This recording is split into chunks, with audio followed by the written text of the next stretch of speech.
Okay, so today we are gonna cover just how well would a Mars pattern Baneblade perform on a modern battlefield such as, let's say, Ukraine. For the sake of scenario, let's say that the Ukrainians somehow unexplainably got 200 Baneblades and now intend to use them. It doesn't really matter who we give it to, be it Ukraine or Russia, since threats and strategies would basically remain the same. We shall be analyzing the Baneblade in 7 different categories, those being transport, speed, armor, firepower, crew survivability / comfort, reliability, and finally fire control systems and sensors. So without further ado, let's just get into it. Starting us off is the transportation. Mars pattern Baneblade is stated to be 8.4 meters wide, whilst the majority of the Ukrainian roads are under 8 meters wide, and are even smaller in the rural regions where most of the fighting is currently going on. Furthermore, the 6.3 to 8.0 meter height exceeds the standard 4 meter clearance for Ukrainian power lines and bridge overpasses. Thus, the movement would necessitate the total destruction of the overhead civilian infrastructure, not to mention the damage done to the roads and sewage / water systems below them. The way in which most militaries most often avoid this is by either using trains or military trucks to transport the vehicles to their desired destinations. But the Baneblade is so huge that the infrastructure for its transport simply doesn't exist. Now you might be wondering, why wouldn't you simply drive it to the front lines then? It's a tracked vehicle, so surely it must have at least semi-good cross-country capabilities. Well, yes, but actually no. First of all, its weight wouldn't allow it to cross basically any bridges, making it highly challenging to actually get the thing to a battlefield. And second, whilst yes, it is a tracked vehicle, its weight is so large that getting constantly stuck in a mud is a given, and vehicles that could theoretically get it out of there are few and far in between. Yes, track extensions do exist, but they can only help you so much. They can just make, let's say, 40 tons disappear. Another thing that's making this trip incredibly difficult is the Baneblade's top speed, which is only about 18 km per hour off-road at full acceleration whilst driving in a straight line. And I don't think I have to tell you that these perfect top speed conditions are almost never found on the actual surface of the Earth. But even if they are moving at their top speed in a straight line 24 hours per day with no rest, alongside having an entire column of tracked recovery and few vehicles following them with no bridges in front of them, it would still take them a whole day and a half to reach the actual front lines, if they started their journey from Kiev, that is. All of this time they would be exposed to satellite and radar reconnaissance, meaning that at any point they could just be targeted with hypersonic missiles. And this only becomes progressively worse the closer they get to the actual front lines, since the numbers of the scout FPVs would only ever be going up. And considering just how large of a vehicle Baneblade actually is, there simply is no way of hiding it. What are you gonna do, put it in a barn or under a bridge? Bruh, the Baneblade is wider than both. You can't even put it in a forest somewhere, since if you tried, you would just accomplish nothing but a deforestation of the local forest. And I'm sure that your local infantry platoon will be real happy with you destroying their concealment. Okay, so I think it's pretty clear that Baneblade fails at this category, so let's just get to the next one, that being the speed. As I already mentioned, the Baneblade is capable of moving 25 km per hour on-road and 18 km per hour off-road. On-road figure is meaningless, since it of course can't fit on basically any road, and its off-road speed is barely less than half of M1A2's 40 km per hour. In more layman's terms, Baneblade would be a sitting duck and a bullet magnet for artillery, anti-tank weapons, FPVs, and so on. Basically meaning that it fails this category as well, but Baneblade's L streak is at an end, because now we are getting to its armor. So, Baneblade's plates are made up of composite armor, using plasteel, adamantium, and ceramite in unspecified quantities. For this scenario, I'll just say that each one makes up a third of the overall armor. So how powerful are each of these materials? And, well, since there are no official numbers, we'll just have to speculate. Adamantium is said to be the best armor used by the Imperium, and is several times stronger than even plasteel, so it should be about 10x that of our regular steel. Ceramite is used by the Astartes, and although it's tough, it's also quite brittle, being damaged by autocannons on several occasions, so 4x that of our regular steel makes sense. And finally, plasteel is probably about 2x that of regular steel. Okay, so next up we have to see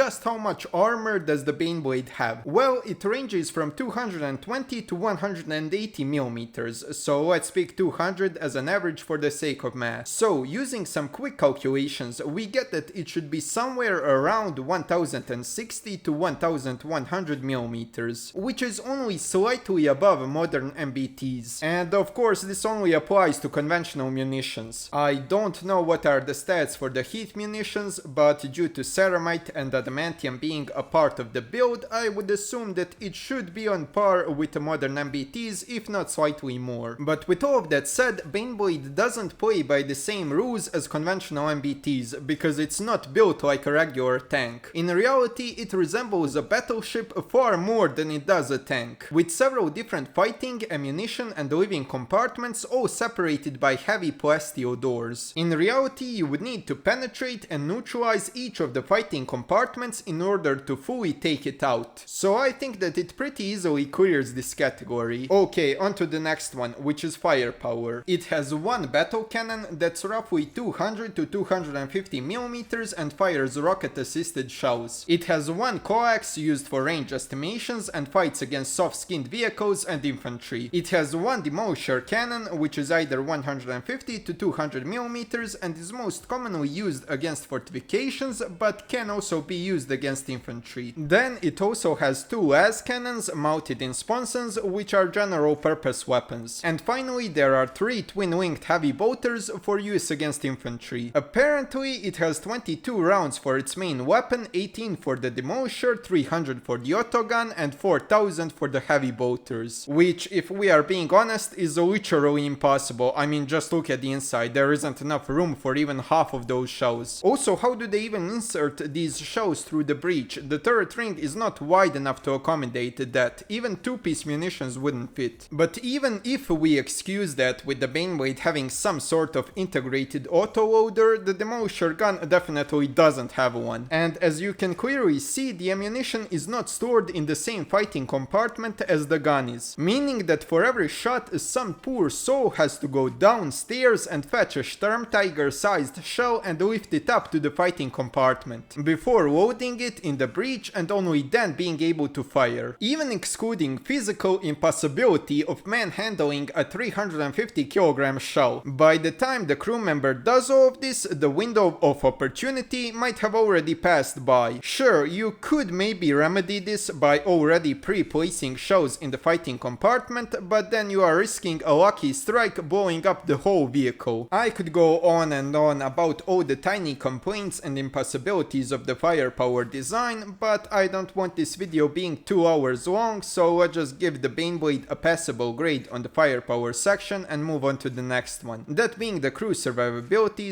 / comfort. Baneblade carries a small village of 10 people placed all around the vehicle, and honestly, when it comes to comfort, they don't have it that bad. Due to how large the Baneblade is, their fighting compartments are on par, if not even exceeding that of modern MBTs. But since the Baneblade doesn't possess a bottom escape hatch or an integrated toilet, the crew are probably forced to just fill the brass casings with their bodily fluids, which, as you can probably guess, does make the whole vehicle stink quite substantially. Now, in 40k this is not an issue, since Baneblade is a breakthrough tank, so the crew are only ever expected to endure a couple hours or so of really intense combat, before going to rest and resupply behind safety of the friendly lines. In modern warfare, nowhere is safe, and thus poor ventilation and hygienics would force the crew to drive around with open escape hatches and so on, which would just make them an even more tempting target for the FPVs and artillery. And as I explained previously, it's not like they can even hide anywhere, the vehicle is simply too large for its own good. Now, when it comes to crew safety, it has 5 escape hatches for the crew of 10, need I say more. Also, all the hatches require biometric scanners, which can malfunction, get damaged, lose power, or get covered with blood and oil, thus making themselves unusable. Okay, I don't think I have to elaborate further, Baneblade catastrophically fails at this category. Next up, we have the reliability. Baneblade is often stated to be slightly less reliable than the Lehman Russ, which can go years without needing any maintenance. It's also stated that despite Baneblade's large size, 1 to 2 tech priests can repair one in a relatively quick time period, being helped greatly by its machine's Spirit, which probably possesses some sort of failure diagnosis system. It is also a mostly riveted design, so that should also help a bit. Yeah, I don't have much more to say. Baneblade passes this one with flying colors. And now finally we get to the fire control systems and sensors. First of all, Baneblade is jam-packed with cameras and close-range defense weapons, some of which are even automated. So sneaking up on it or destroying it with infantry is basically impossible. Another good sensor that it has is its long-range Auspex, which operates like a radar of sorts without actually being a radar, and could potentially warn the crew of the incoming drones or artillery strikes. Next, when it comes to accuracy and range of its main armaments, it's stated that the main battle cannon can shoot projectiles at many kilometers away. Now, considering that Baneblade's Hunter Killer missile can go 12 kilometers, I think that it's fair to say that the regular shells can do about double of that, so 24 kilometers. Demolisher, on the other hand, is said to be a fairly close range weapon, so I think that 10 kilometers is a fair range. To put that into context, M777 using regular shells has a range of 24 to 30 kilometers, so about as much as the Baneblade's main cannon, but it's probably a bit more accurate. So I think that Baneblade passes this category as well, meaning that the final score is 3-3, aka a draw. So to answer the question of would the Baneblade be useful IRL, yes and no. No, you would not be seeing it on the front lines, since it's way too hard logistically to even get it there. It's way too slow to avoid any incoming fire or retreat in case of danger. It's impossible to conceal, its armor is barely better than that of modern MBTs, and all around it just sucks as a breakthrough vehicle. But it wouldn't just be placed in a storage somewhere, since it does have a couple of things going for it. First of all, it could replace drone radar stations for one very simple reason. Radar, of course, uses radar signals to discover its targets, but the enemy can also pick up on these signals and target the radar station. To avoid this, radar stations are almost always placed upon the backs of mobile vehicles, such as trucks, so they can gather intelligence and scoot away. Since the Baneblades use Auspex, which serve the same purpose without using radar signals, they could be concealed on top of hills and mountains, and from there gather intelligence on the movement of the enemy drones that are trying to target infrastructure or locations of interest. They could also serve as SPA vehicles, but again, due to their slow speed, difficult concealment and transport, questionable accuracy, and only an okay range, they could prove quite susceptible to counter battery fire. So in all honesty, it would be better to just place them at quieter parts of the front to free up the actual artillery assets for the proper engagements. Okay, that would be it from me. If you liked this video, remember to smash the like button, comment your thoughts in the comment section down below. Until the next time, I hope you all have a wonderful rest of your day. Goodbye.